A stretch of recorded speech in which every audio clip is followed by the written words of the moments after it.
Hi hello नमस्कार समस्त को मोर जुहार।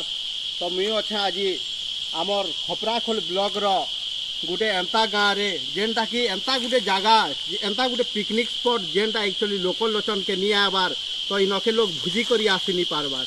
मुई चाहूचे जेन माने भी हरिशंकर के आसबे से माने ई जगह के भी आसन आउ तामने ई जगह रे से माने आराम से भुजी भाती करन पूरा जेन आर देखबो खाली छयरा छयरा छयरा अच्छे गच गुचा पैन पवन रे भरपूर ई जगह के समस्ते एंजॉय करन बोली मुई चाहूचे।